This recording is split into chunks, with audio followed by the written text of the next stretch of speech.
আমরা দেখেছি গত 16 বছরে কিভাবে মেগা প্রজেক্ট হয়েছে, কিন্তু মানুষের ভাগ্যের মেগা পরিবর্তন হয়নি। বরং আমরা দেখেছি মেগা প্রজেক্টের নামে মেগা দুর্নীতি হয়েছে, কিন্তু মানুষের ভাগ্যের পরিবর্তন হয়নি। কিছু সংখ্যক মানুষের ভাগ্যের পরিবর্তন হয়েছে।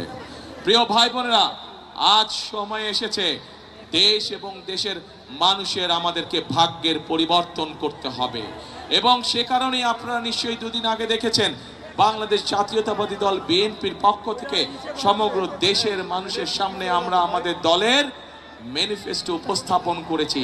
সেখানে আমরা নারীদেরকে কিভাবে আমরা সামনে এগিয়ে নিতে চাই, সেখানে আমরা ছাত্রদের লেখাপড়ার জন্য কি ব্যবস্থা করতে চাই, সেখানে আমরা উল্লেখ করেছি কিভাবে আমরা বেকারদের কর্মসংস্থানের ব্যবস্থা করতে চাই, কিভাবে আমরা আমাদের কৃষক ভাইরা যারা পরিশ্রম করে আমাদের খাদ্যের যোগান দেন সেই কৃষক ভাইদের পাশে আমরা দাঁড়াতে চাই।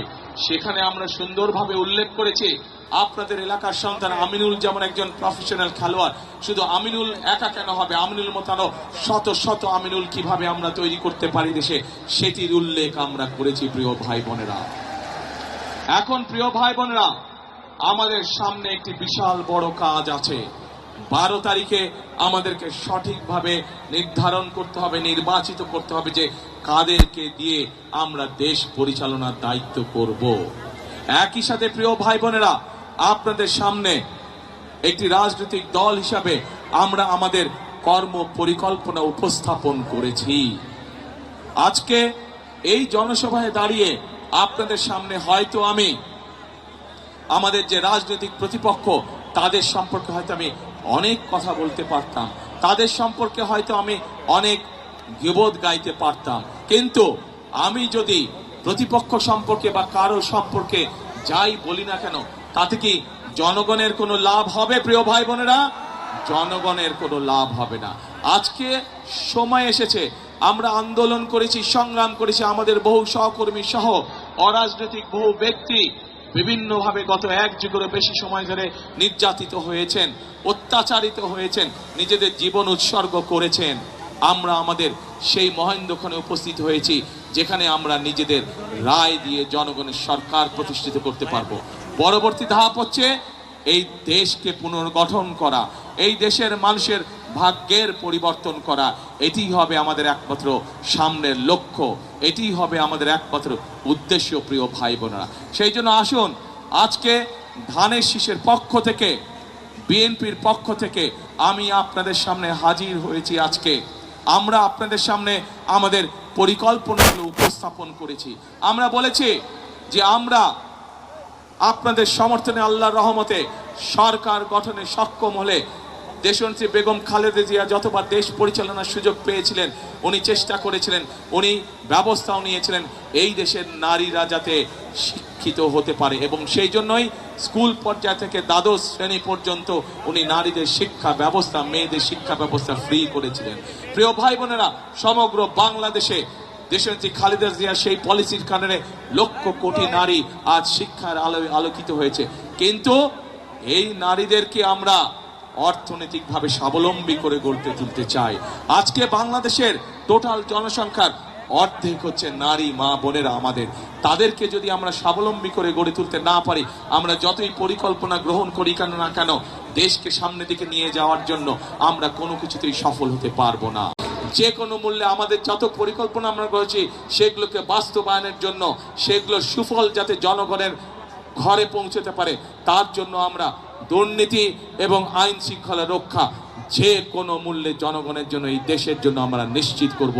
এটি আমাদের সর্বোচ্চ সিদ্ধান্ত। আমাদের প্রত্যেকটি গৃহিণীর কাছে, প্রত্যেকটি মায়ের কাছে আমরা ফ্যামিলি কার্ড পৌঁছে দিতে চাই, যেই ফ্যামিলি কার্ডের মাধ্যমে যেই ফ্যামিলি শহর গ্রাম প্রত্যেকটি জায়গায় খেটে খাওয়া মানুষ যারা আছেন সেই নারীদের কাছে, সেই মাদের কাছে, সেই গৃহিণীদের কাছে আমরা এই ফ্যামিলি কার্ড পৌঁছে দিতে চাই, এবং এই ফ্যামিলি কার্ডের মাধ্যমে আমরা তাদের কাছে সরকারের পক্ষ থেকে একটি নির্দিষ্ট পরিমাণ সহযোগিতা পৌঁছে দিতে চাই, যাতে করে ধীরে ধীরে আমাদের এই মা বোনেরা ধীরে ধীরে স্বাবলম্বী হয়ে উঠতে পারেন।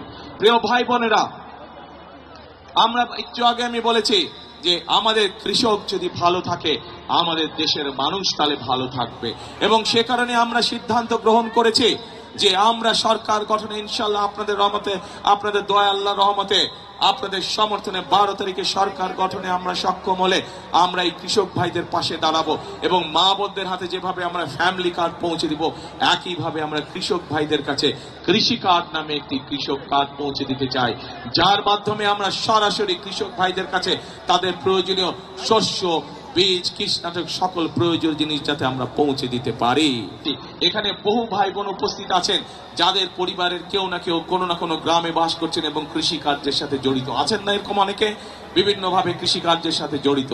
প্রিয় ভাই বোনেরা, আমরা সিদ্ধান্ত গ্রহণ করেছি যে বিএনপি ইনশাল্লাহ 12 তারিখে সরকার গঠন করলে পরে সমগ্র বাংলাদেশে যত কৃষক ভাই আছে যাদের কৃষি ঋণ আছে 10,000 টাকা পর্যন্ত, তাদের সেই কৃষি ঋণ আমরা সুদ সহ ইনশাল্লাহ মওকুফ করে দেব সরকারের পক্ষ থেকে।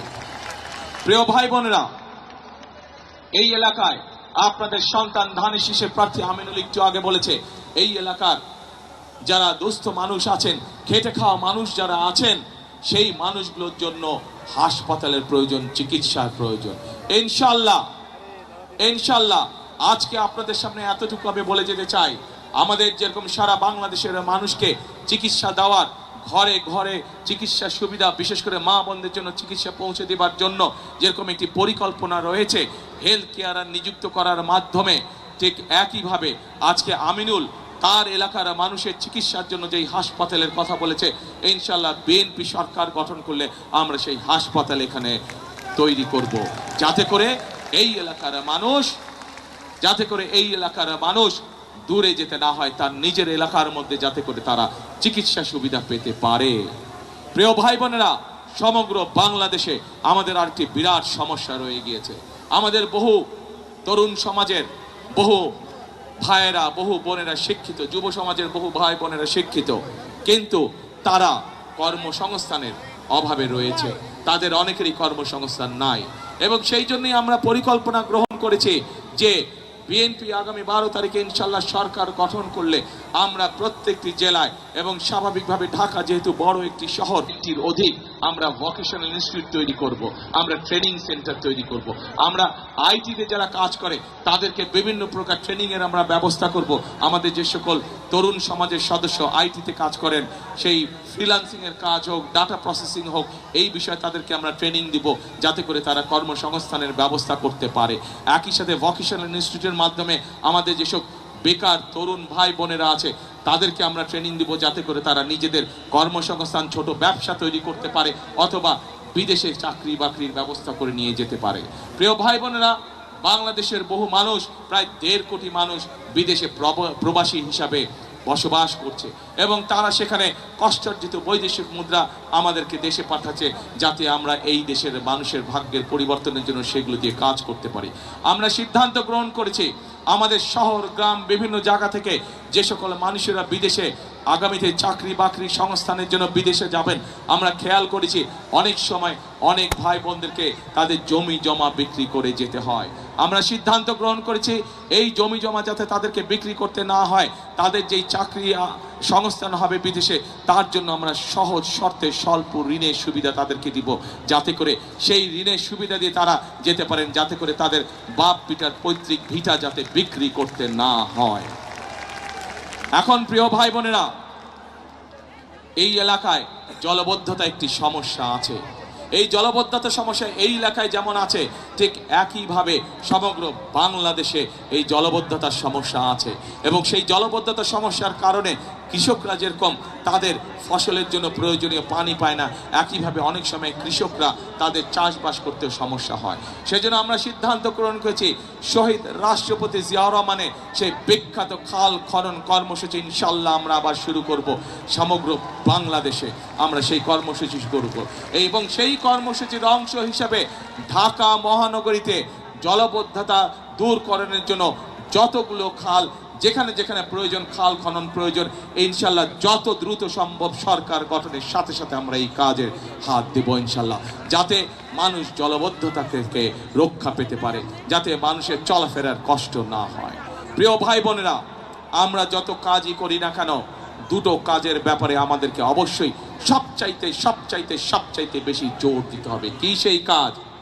একটি কাজ হচ্ছে যে কোনো মূল্যে মানুষের নিরাপত্তা নিশ্চিত করা, যেন মা বোনেরা সহ প্রত্যেকটি মানুষ নিশ্চিন্তে দিনের যে কোনো সময় রাস্তাঘাটে চলতে পারে। একটি মানুষ নিরাপদে রাস্তাঘাটে চলবে, একটি মানুষ নিরাপদে তার ব্যবসা বাণিজ্য করবে, চাকরি বাকরি করবে। সেজন্য বিএনপির সবচাইতে অন্যতম প্রায়োরিটি হচ্ছে যে কোনো মূল্যে ঢাকা শহর সহ সমগ্র বাংলাদেশের আইন শৃঙ্খলা পরিস্থিতি নিশ্চিত করা। এবং একই সাথে প্রিয় ভাই বোনেরা, আমরা দেখেছি বিগত স্বৈরাচারের সময় কিভাবে উন্নয়নের নামে দেশ থেকে প্রতি বছর $16 বিলিয়ন পাচার করে দেওয়া হয়েছিল, অর্থাৎ দুর্নীতি। আমরা যত পরিকল্পনায় গ্রহণ করি না কেন, যদি আমরা দুর্নীতির লাগাম টেনে ধরতে না পারি, তাহলে জনগণের ভাগ্যে পরিবর্তন করা অত্যন্ত দুরূহ ব্যাপার হয়ে যাবে।